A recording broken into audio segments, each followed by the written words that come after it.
అన్న శ్రీధర్ అన్న నువ్వంటే నాకు చాలా అభిమానం. నన్ను పగబట్టకన్నా, ఎందుకంటే నా నియోజకవర్గం బంగారం అసలు దేశంలోనే నంబర్ 1 అసలు మేడ్చల్ నియోజకవర్గం.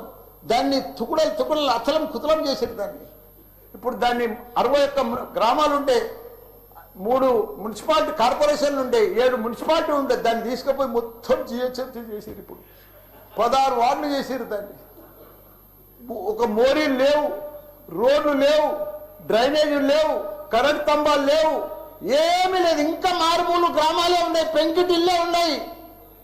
దాన్ని తీసుకుపోయి జిహెచ్ఎంసీలో కలిపారు. హైదరాబాద్ మస్తు డెవలప్ అయింది. కానీ ఆ జిహెచ్ఎంసీలో కలిపినప్పుడు దయచేసి స్పెషల్ కేటగిరీ కింద జిహెచ్ఎంసీ చెత్త అంతా ఆడికే వస్తుంది. దాన్ని ఒకటి క్లీన్ చేసి మీకు దండం పెడతా. ఎందుకంటే అక్కడ నేను ఉండలేకపోతున్నా. నేను ఎందుకు వస్తున్నా, ఎందుకు గెలిచినరా ఇక్కడి నుంచి అని భరించలేకపోతున్నా. నేను శ్రీధర్ అన్న నీకు దండం పెడుతున్నా. అదొక్కటి నాకు స్పెషల్ ఫండ్ ఇచ్చి 500 కాదు 1000 కోట్లైనా సరిపోవు. నువ్వు దీనికి బడ్జెట్లో ఇక్కడ జిహెచ్ఎంసీకి ఇచ్చిందంతా కూడా దానికి ఇవ్వాలి. ఎందుకంటే ఈ చెత్త అంతా అక్కడనే వస్తుంది. అక్కడ కూడా ప్రజలన్నా, పేద ప్రజలన్నా, డెవలప్ లేదన్నా, మోరీలు లేవన్నా, రోడ్లు లేవన్నా, లైట్లు లేవన్నా, చచ్చిపోతున్నారన్నా. రోజు ఒకరు చచ్చిపోతున్నారన్నా. హాస్పిటల్ బారిన పడుతున్నారన్నా ప్రజలంతా. నేను చూడలేకపోతున్నా, నేను భరించలేకపోతున్నా. నీకు దండం పెడతా. ఇదొక్కటి నాకు స్పెషల్. ఒక్కసారి మీరు ఇన్స్పెక్షన్ చేసి అక్కడ రావాలని కూడా కోరుతున్నా. మీరు ఈ నడుమ ఇనాగ్రేషన్ కూడా వస్తలేరన్నా.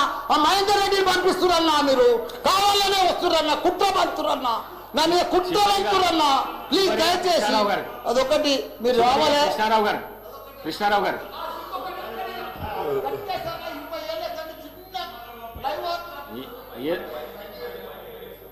మైక్ లేకుండా సార్ అన్న చెప్పేస్తాను. చిన్న ఒకటే నిమిషం. చిన్న ఫ్లైఓవర్ 20 ఏళ్ళ సంది కడుతుండ్రు. నేను డబ్బులు లేకపోతే కూడా నేను 2 కోట్లు బదులు ఇప్పించి ఆయన 90% కంప్లీట్ చేసిన. ఆయనకు 4 కోట్లు రావాలి. 3 చచ్చిపోయారు. వీడికి ఆ ఫ్లైఓవర్ బంద్ ఉన్నది గట్కేసర్లా. దయచేసి ఆ 4 కోట్లు రిలీజ్ చెప్పి అన్న నీకు దండం పెడతా. ఆ గట్కేసర్లా ప్లీజ్ అన్న. నీకు లెటర్ కూడా ఇచ్చినా, నీకు మొత్తం ఐడియా ఉంది దానికోసం. థ్యాంక్ యూ అన్న.